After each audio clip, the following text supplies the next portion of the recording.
¿Qué tal, queridos amigos? Con el gusto y el cariño de siempre les saludo en este su espacio al encuentro con la palabra. Antes de ver nuestro texto de hoy, quisiera agradecer a la persona que durante 71 programas me estuvo acompañando en la grabación.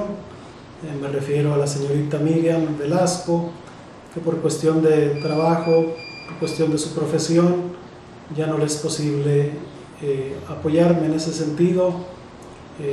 Tiene otros proyectos, su trabajo ya le impide este servicio, porque es un apostolado que ella ejerció fielmente durante este tiempo. Así es que, Miriam, te agradezco y te deseo todo lo mejor en tu vida.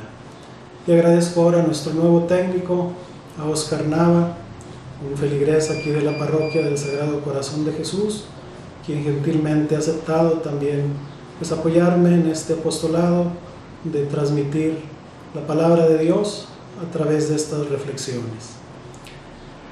Continuamos leyendo y meditando el Evangelio de San Marcos.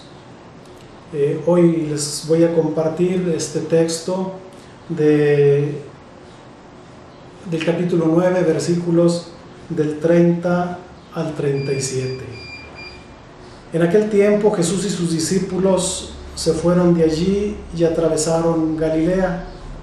Jesús no quería que nadie lo supiera porque estaba dedicado a instruir a sus discípulos. Les decía: el Hijo del Hombre va a ser entregado en manos de los hombres, le darán muerte y después de morir, a los 3 días, resucitará. Ellos no entendían lo que quería decir, pero les daba miedo preguntarle.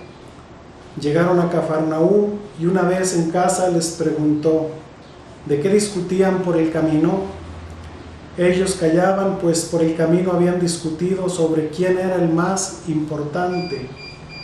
Jesús se sentó, llamó a los 12 y les dijo: el que quiera ser el primero, que sea el último de todos y el servidor de todos. Luego tomó a un niño, lo puso en medio de ellos y abrazándolo les dijo: el que acoge a un niño como este en mi nombre, a mí me acoge, y el que me acoge a mí no es a mí a quien me acoge, sino al que me ha enviado. Hasta aquí el texto del Evangelio. Estamos en la segunda parte del Evangelio de Marcos. Una vez que Pedro ha hecho esta profesión de fe: ¿quién es Jesús? Para ustedes, ¿quién dice la gente que soy yo? Y recordemos cómo Pedro había dicho: tú eres el Mesías. Y Jesús inmediatamente le hacía un complemento: soy el Mesías sufriente. Vamos a Jerusalén, allá me darán muerte, me tratarán mal, pero al 3er día voy a resucitar. Y entonces, de esta forma, Jesús mostraba cuál era el camino de aquí en adelante, un camino que tiene que pasar por la pasión, por la cruz, hacia la resurrección. Pues bien, el texto de hoy continúa con este segundo anuncio de pasión. Los evangelios al menos nos transmiten en tres ocasiones Jesús anuncia la pasión, precisamente para reafirmar y hacerles entender a los discípulos cuál es su mesianismo. No es el del poder, no es el de las armas, no es el de la fuerza, sino el del servicio. En esta ocasión el evangelista recoge en este fragmento otro dicho de Jesús referente al desenlace de su misión. Va a ser entregado en manos de los hombres, le darán muerte. El verbo entregar está conjugado en voz pasiva, sugiere que es Dios quien realiza la acción, es decir, Jesús sufrirá la acción, será entregado. La pasión y la muerte de Jesús no son padecidas por Dios, que es incluso el protagonista. Es Él quien, a través del recorrido doloroso de su Hijo, reconciliará consigo el mundo. El signo eficaz de esto será la resurrección de Jesús. Marcos subraya una vez más que los discípulos no comprenden, y para resaltar la distancia que media entre la palabra del Maestro y su mentalidad, en última instancia la mentalidad de la comunidad cristiana, pone en renglón seguido otros dos dichos de Jesús. En el primero se afirma que la jerarquía entre los discípulos está estructurada siguiendo el criterio del servicio y del ponerse en el último lugar. En esto se fundamenta la verdadera grandeza. El segundo dicho une a la acogida de Jesús y por eso al Padre que le envía a la de un niño. El niño, cuya escasa consideración positiva en el mundo antiguo resulta muy conocida, es imagen de todos los que no son considerados dignos de atención y de estima.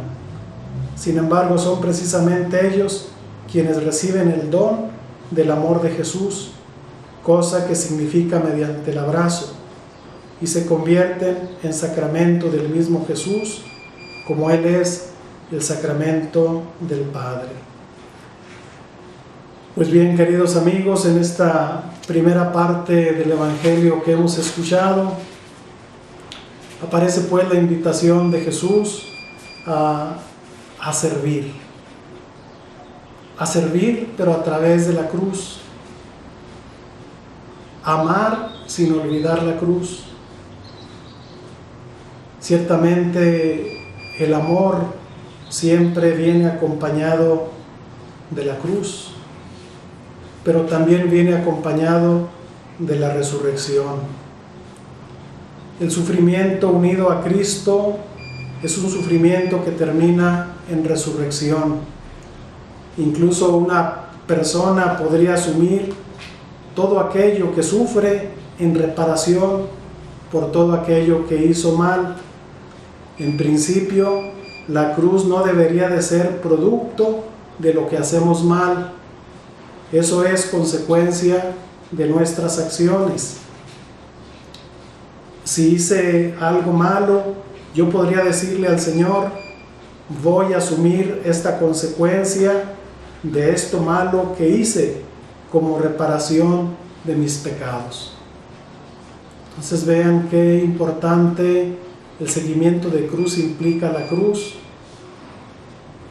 Y claro, en esa cruz en muchas ocasiones irán nuestras malas o las consecuencias de nuestras malas acciones.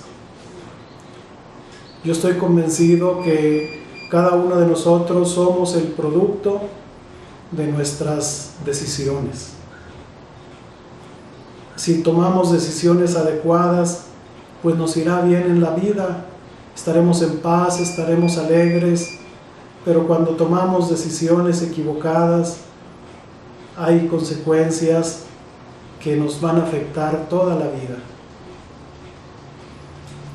Y muchas veces creemos que cruz son esos errores que he cometido en la vida. Son consecuencia de mis errores. Pero sí, esos errores, si yo los asumo y los uno a la cruz de Cristo, entonces es un sufrimiento redentor, porque yo reconozco ese pasado, reconozco el mal que me hice, que me causé, o que quizás también causé a las personas, y entonces trataré de hacer el bien mejor. Es decir, no anclarnos en el error, anclarnos en el pasado, sino ver esos errores como momentos también de gracia para crecer. Fíjense cómo a veces Dios se vale de nuestros errores para ayudarnos a crecer, para ayudarnos a madurar. Y yo creo que no hay mejor maestra o maestro en la vida que la misma vida. La vida es la gran maestra que nos enseña a madurar, que nos enseña a crecer. Pero si asumimos todo ese sufrimiento causado por nuestras malas decisiones, si las aceptamos y las trabajamos, eso se convierte en redención. Entonces, como Jesús les pide a los apóstoles que no se vayan peleando por el camino, que no busquen protagonismo, que se pongan a servir. Jesús siempre habla de cruz, de entrega. Ellos, en cambio, hablan del aparecer, del protagonismo. Y aquí hay otra enseñanza muy importante que podemos sacar: no utilices las personas para subir. No pises a nadie para subir de un puesto. No ver a los demás como escalones, como cosas, sino como personas. En otras palabras, no busques ser el mejor, busca dar lo mejor. Yo creo que a esto se está refiriendo Jesús. No el protagonismo, sino qué puedes dar a los demás. Hay que hacer la voluntad de Dios en primer lugar. Busca primero el reino de Dios y todo lo demás se te dará por añadidura. Y si haciendo la voluntad de Dios viene el éxito, bienvenido el éxito. No solamente hay que ser el mejor, sino hay que ser siempre el más fiel. La humildad no es pensar menos de mí, sino pensar menos en mí. Esta frase me ha impactado, me encanta repetirla. La humildad no es pensar menos de mí, no hacerme menos, no. Esa sería una falsa humildad, sino la humildad es pensar menos en mí. Buscar el bien de los demás. En un segundo momento, al final, como Jesús pone como un ejemplo de acogida al niño, a los niños, que en su momento, como escuchamos hace un momento, en la antigüedad no tenían voz, no tenían voto, no se les valoraba. Pues bien, Jesús dice que hay que tomar la actitud de los niños. ¿En qué sentido? No se trata de ver los defectos de los niños. Por ejemplo, un niño pues es muy egoísta, quiere todos los juguetes para él, le cuesta desprenderse para compartir con los demás. Sino tenemos que ver las cualidades positivas de los niños. ¿Y cuáles son estas cualidades de los niños? La sinceridad, la pureza. Un niño no tiene doble intención, pero sobre todo vean cómo un niño pronto se recupera de un enojo. Cuando se pelea con algún compañerito, al rato ya andan jugando juntos. O cuando le llama la atención su papá, su mamá, al rato ya están abrazados. Es decir, un niño no guarda resentimientos. En esta parte del Evangelio, pues, Jesús nos invita primero a ponernos como ejemplo de los demás en el servicio. El que quiera ser grande, el que quiera ser importante, póngase a servir a sus hermanos. Y segundo, pues vamos a pedirle al Señor un corazón de niño, un corazón limpio, un corazón sincero, un corazón que no sea una bodega de resentimientos, de odios, deseos de venganza. Tenemos que recobrar ese corazón de un niño, un corazón limpio, un corazón que sepa amar. Pues los invito para que nos sigan en nuestras redes sociales todos los martes, en la página de YouTube de la Diócesis de Gómez Palacio, en la misma página de Facebook de la Diócesis y en la cuenta personal de un servidor, Julius Carrillo. Esto es un intento de estar cerca de ustedes, de ayudarles a profundizar en la palabra de Dios, confrontarla con nuestra vida y pues que sea un estímulo siempre a no quedarnos establecidos, a no quedarnos en esa tranquilidad aparente. La palabra de Dios siempre nos interpela, nos invita a salir, a creer más en Jesús y menos en nosotros. Es decir, no estarnos mirando a nosotros mismos como si fuéramos el mismo espejo, muchas veces envueltos en nuestro egoísmo, sino hay un espejo más grande y más hermoso que se llama Jesús, y a Él hay que imitar. Les deseo que estén bien en sus familias y con gusto les imparto mi bendición. Y la bendición de Dios Todopoderoso, Padre, Hijo y Espíritu Santo, los cuide y los proteja siempre. Amén.